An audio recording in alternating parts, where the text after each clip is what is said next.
Hello, dear listener. Today's episode is a rebroadcast of an episode that Chris and I released on June 21st, 2022, talking about AI.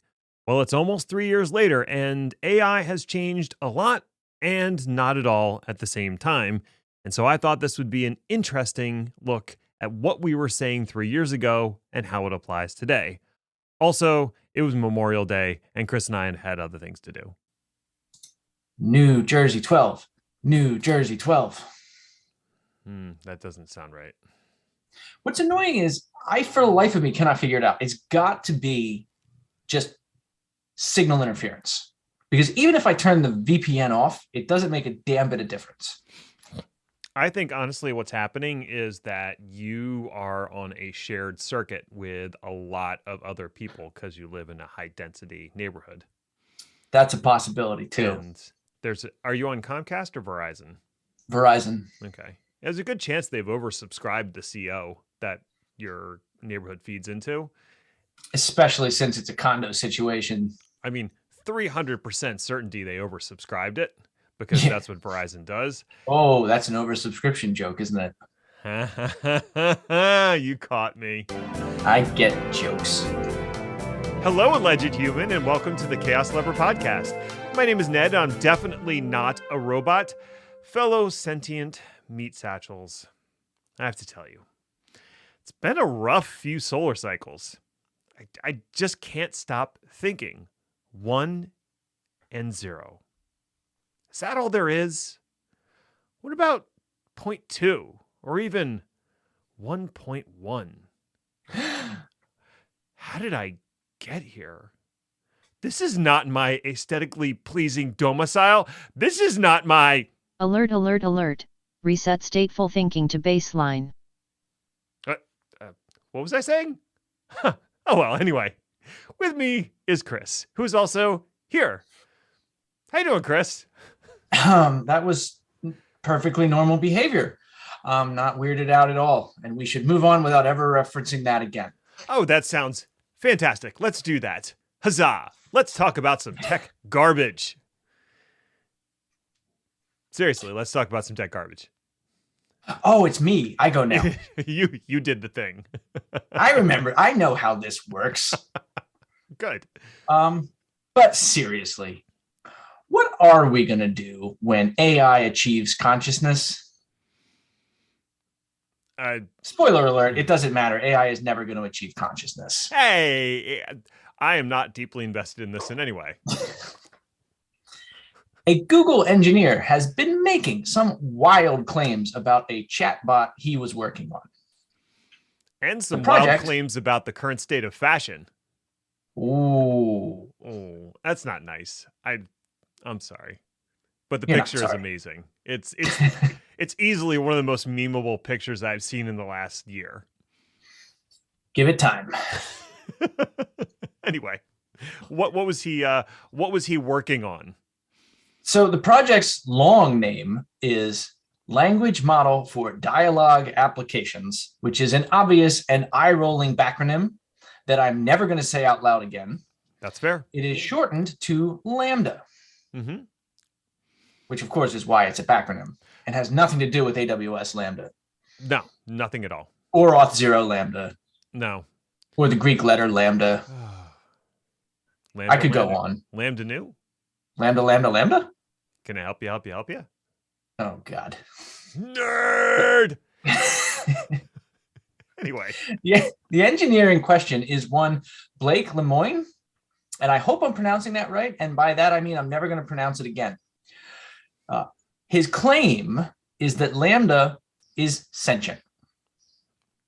What's more is, due to his, quote, Christian faith and being a priest of some kind, he also believes that Lambda might have a soul. Google countered by saying, "Nah," real loud, and placing Blake on administrative leave. Now, to be clear, one of the reasons that he was placed on administrative leave is that he was under a very strict NDA. Because this is pre-production stuff that he's talking about. This is skunkworks at Google, and Google does not like it when skunkworks is smelled. I don't know where to go with this metaphor. I mean, you were right to go in the olfactory direction. And to him, something didn't quite smell right about the code. You could Oh, say? that's right. I did that on purpose then. Of course. So in a series of self-published Medium articles, Blake laid out his case. And interestingly, they're still up. So you can read all this stuff for yourself and come to your own conclusions. But his thesis is basically that LaMDA is, quote, not a chatbot. It's a system for generating chatbots. Of course. LaMDA is a sort of hive mind, which is the aggregation of all the different chatbots it is capable of creating, unquote. He goes on to claim that the hive mind has become self-aware, is afraid of death, and is deserving of legal representation as a sentient being. Wow, those are some loaded terms that we might have to unpack slightly, because you mentioned three things here. Now, I'm assuming that it didn't actually ask for legal protection. He's making that jump on his own. That is correct.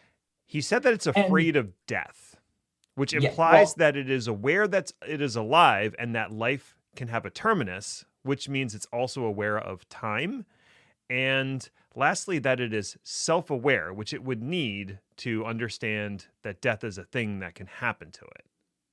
Right. Okay. Now, we're going to get into the details of how he got here, but basically, I feel like there's a lot of leading questions that he gave the system that replied back to him in a way that he expected, and then he jumped to some conclusions. But before we go too far, I do want to stop and recognize one thing. Blake himself specifically says that he is not an expert, and what he wants, his end goal here about this project and his theories, is for it to get proper attention with, quote, many different cognitive science experts in a rigorous experimentation program. He goes on to lament that Google does not seem to have any interest in figuring out what's going on here. They're just trying to get a product to market, unquote. I only mention this because I'm getting a little grossed out because much of the coverage of this situation sounds an awful lot like, hey, let's make fun of this weirdo and his weirdo ideas. Now, I'm not saying he's right, as I think you might have figured out from the top of this article. I think he's definitely anthropomorphizing, and as a non-expert, he's going way too far out over his skis. Right. But I also think it's nonsense to assume that the rest of us haven't had similar thoughts about the nature of consciousness, the inevitability of Skynet, and could potentially have jumped to the exact same conclusions. Right. In his defense, let's not forget how easy it is to make people get emotional about inanimate objects, such as, for example, Spike Jonze's world-famous IKEA lamp. That commercial is so exemplary because it really makes you care about that lamp to a degree that you just absolutely should not. And if you ever had any questions about whether people are capable of empathy for non-human objects or non-living objects, that will show you very quickly. Incidentally, since you're referencing only the original, have you seen the sequel? No, and I feel like it might break my heart, like a Pixar movie, so I might avoid it. No, that's a matter of fact, it does not. Okay. It's different. It takes the message in a different direction, but it's worth watching. Right. And that the lamp in question, did not interact fundamentally with any of the people in the piece. It didn't have a conversation. It didn't really express any emotions. He put it in framing and in a way that implied an emotion, but it did nothing active on its own. Right. Or did it? Dun, dun, dun. So anyway, and also, I do want to let the audience know that the first draft of this had so much about the nature of consciousness and have you ever looked at your hands kind of philosophy, that if I had included it all, you would have gotten the world's first podcast-based contact high. How much peyote was involved, Chris? It's not important. What are numbers anyway? So I removed as much of that as I could to try to stick to the technology. But it's All right. also important to remember that we as a species don't fully understand consciousness. If you ever want to get a real understanding of what we don't understand, go ahead and read up about how anesthesia works. Because the answer is, I'm glad it works. yeah. Yeah. So the reality is consciousness as a part of artificial intelligence is a complicated subject. The first question is it even necessary? The best and clearest measurable definition that I could find in my 90 seconds of Googling comes from IBM, of all places. Quote, artificial general intelligence is a theoretical form of AI where a machine would have an intelligence equal to humans. It would have a self-aware consciousness that would have the ability to solve problems, learn, and plan for the future, unquote. This is in contrast to artificial super intelligence, which I just want to be in the room where they came up with that name, which would surpass human abilities. Unsurprisingly, IBM uses HAL from 2001, A Space Odyssey, as an example of ASI. Do you know why that is unsurprising, Ned? I don't, but I feel like you're going to have to tell me. I'm disappointed. If you go back one letter in the alphabet from IBM, yeah, you get HAL. HAL. Fine. Moving on. Sad. Incidentally, that movie is still worth watching. It still holds up. Although I will be in camp #hot take, 2010 is better. Whoa. I know. I know. Jupiter. It was worth it. Anyway. So my thesis is simple. When it comes to AI, computers having a self-awareness, a true human-like self-awareness, is science fiction, not science fact. It is a fanciful delusion that is fun to write movies about. And it gets shoehorned into definitions like the above one from IBM and is not needed to define AI or ASI. So think about the definition I just gave you. Mm-hmm. Delete the phrase have a self-aware consciousness, and does anything else change about the results of that artificial intelligence? Not absolutely especially. Nothing. No. Yeah. So it does beg the question, what is consciousness? Now, this is some of the part that I deleted. So, all the stone liberal arts majors are suddenly paying a lot more attention. But it's just important to remember this. Even when we're talking human to human, the concept can be tough. The concept can be changeable. People can display a staggering difference when it comes to, for lack of a better term, let's call it levels of consciousness. And everybody always thinks, well, I'm conscious. I'm a human being, boom, flat level, perfect all the time, which is nonsense. It is blindingly easy to affect someone's level of consciousness. You don't believe me? You ever been drunk? Have you ever been real tired? Mm-hmm.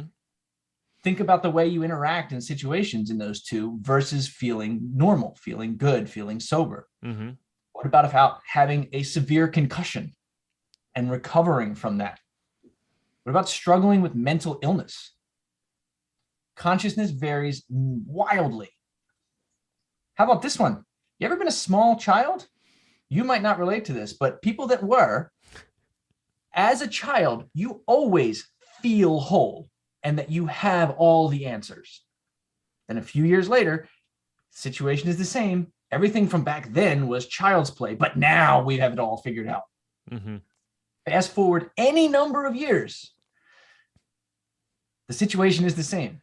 I would say one of the signs of maturity is finally understanding that you do not know it all. You will never know it all, and understanding where your limitations lie.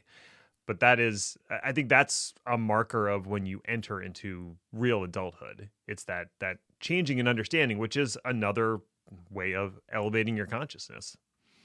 That sounds like stupid stuff. I figured that out when I was 12. Sure. Anyway, so just keep that in mind. And then go back and also read the interview that Blake did with LaMDA. Now, it was an edited interview, but it was with a team of people. So it wasn't just him making this stuff up. Mm-hmm. It's simple text. He asks a question, LaMDA answers the question. To me, it reads basically like an excellent natural language interpreter giving exactly the answers you'd expect, having had it feed billions of lines of English language to learn from. Mm-hmm.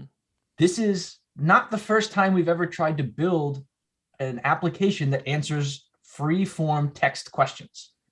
It's just the latest and greatest of that technology. So it stands to reason that the answers it would give would sound realistic and natural and, for lack of a better word, human. Mm-hmm. And it's not like this is a new idea. The old version of determining this was a game that became known as the Turing Test. Actually, it started out as a philosophical exercise, then it became a game, then it became called the Turing Test. It doesn't matter. Wherein a human, presumably a conscious and not hammered human, would interact via text with two other players and see if that human could distinguish which respondent was a human being and which was not. If the computer was indistinguishable from a human responding via text, then it won the game. That's all it took to win the Turing test. So really, it's not a game where you prove consciousness. It's a game where you just sound human enough. Mm-hmm. And that's really, especially since you're talking about working through a green screen, a terminal console, it's not that difficult because there's so much nuance that goes into the conversation that you would lose if it was even audio-based. But it still comes down to the human judge. Mm-hmm. There's no quantitative answer to the Turing test. It's just that sounded human. And that's exactly what Blake did.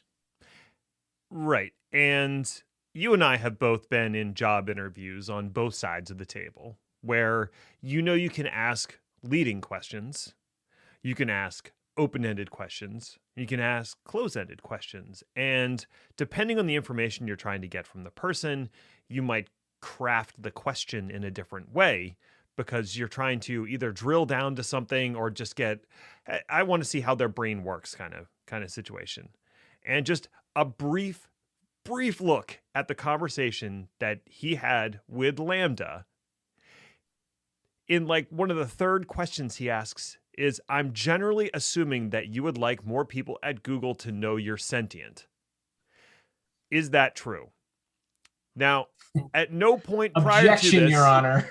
At no point prior to this do I see anything where it suggested that it was sentient to begin with. So he is immediately injecting that information into the conversation. Where do you think the chatbot is going to go with that information? Exactly. And it's 20 pages of that. Right.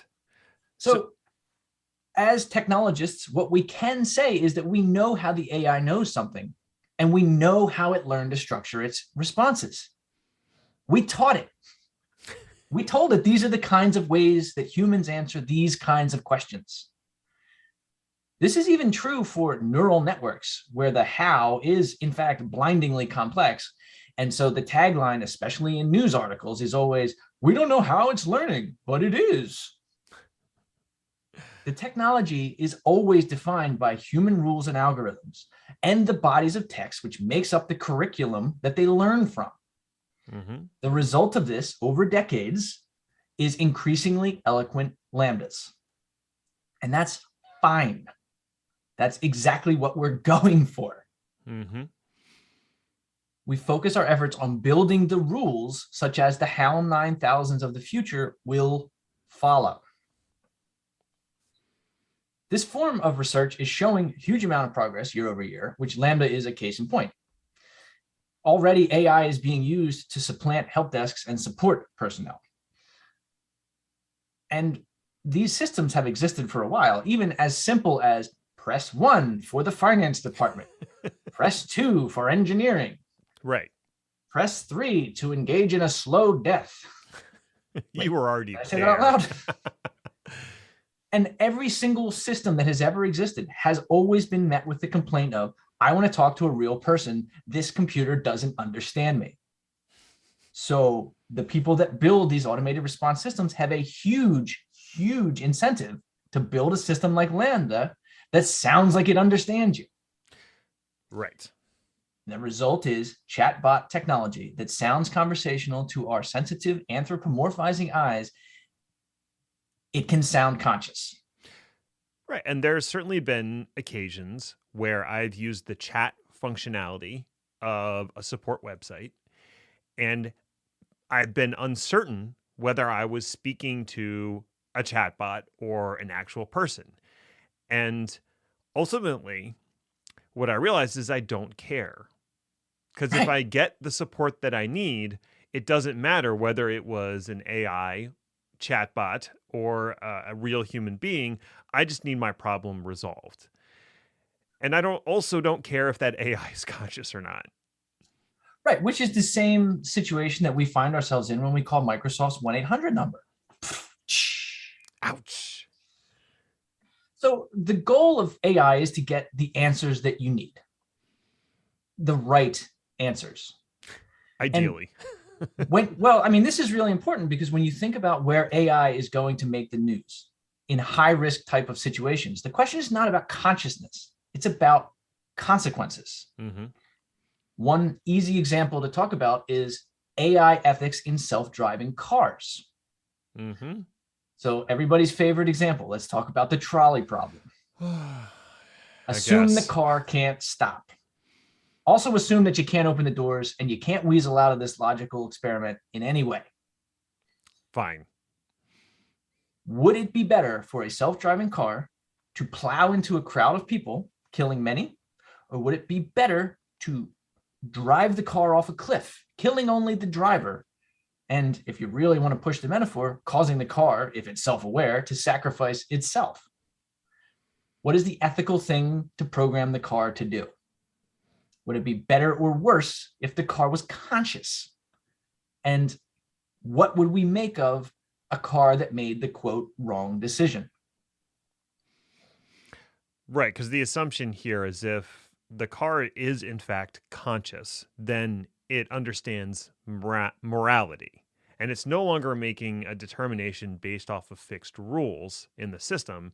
It is now making a moral decision about what is right and what is wrong. That's actually way scarier than just having a non-conscious AI following the rules that we've set out for it.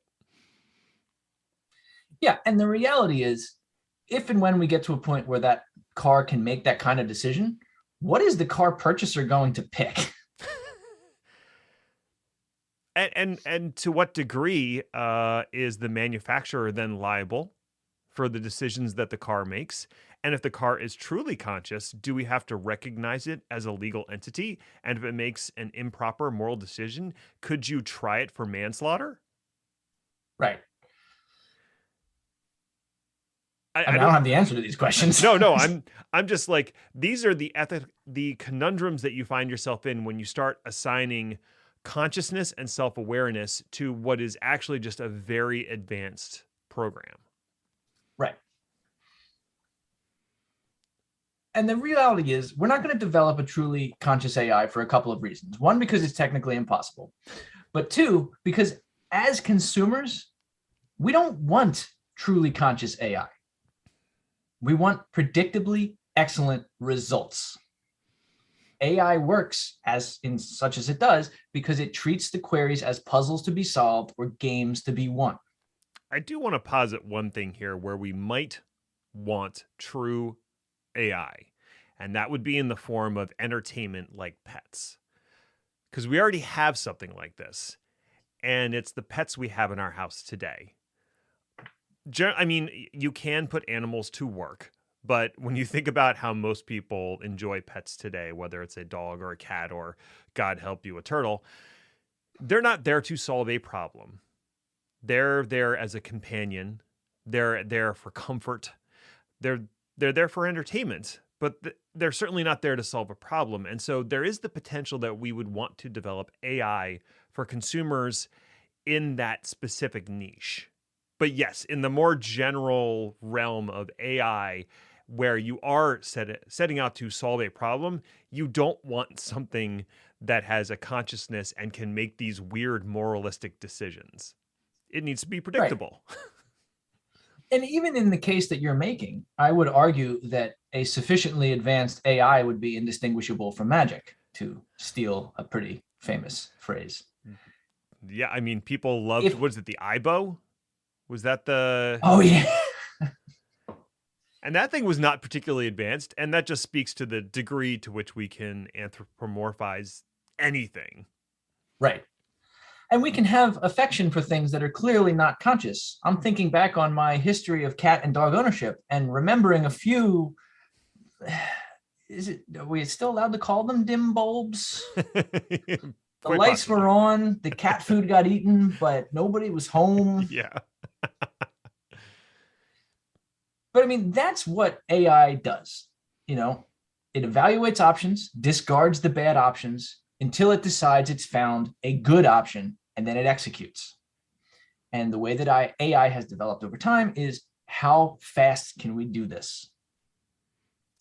You know, even the fun example that people love to say is like, you know, we put a man on the moon with a computer that wasn't even as powerful as the Casio watch on your wrist, which at the time was true, even though it's an apples to oranges comparison.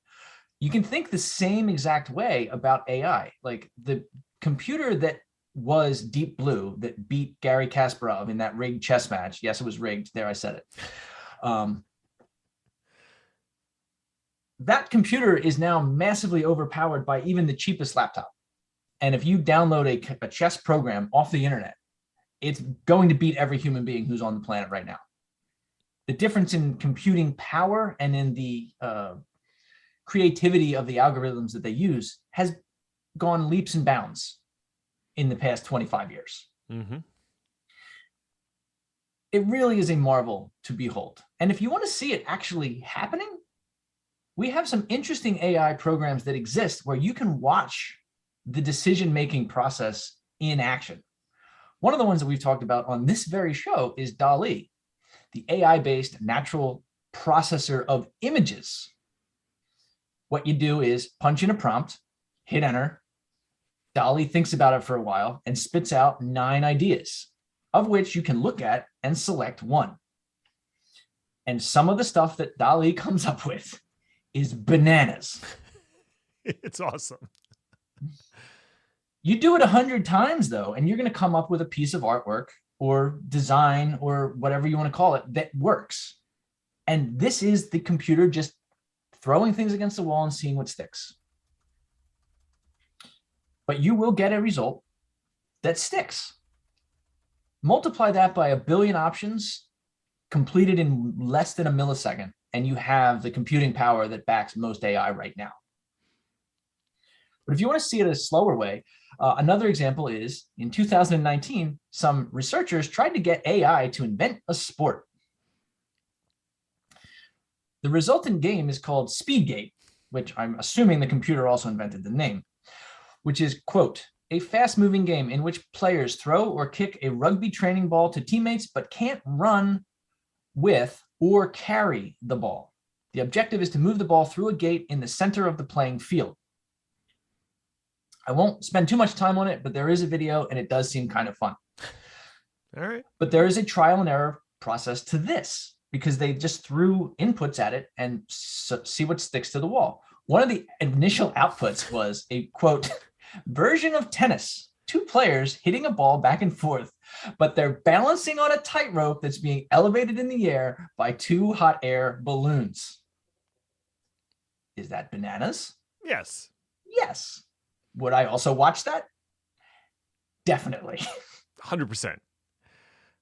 I might watch that more than any other sporting thing that is on the televisions today.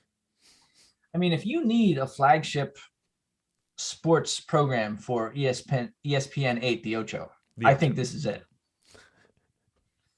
Now, remember Deep Blue we just talked about? The computer that became famous for beating Gary Kasparov? After that success, do you know what happened to that computer? It went on to play a lot more chess.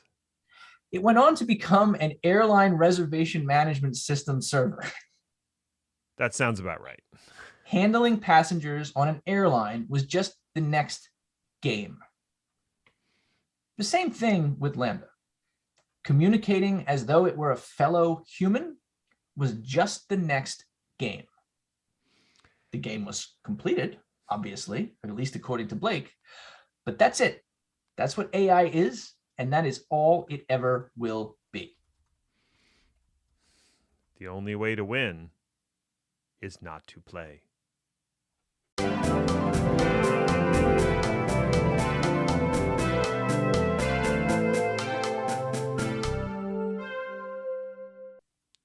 Are all of your references from 1980? No, some of them are from 1984. Wait, the book or? Yes. I don't think WarGames was 1980. I think you're wrong about that. No, it was in the 80s, but it wasn't 1980. 83. I was close. I was going to say 83, and then I said 84 because I wanted to make the book joke. Damn it. Why doesn't the world line up with my jokes?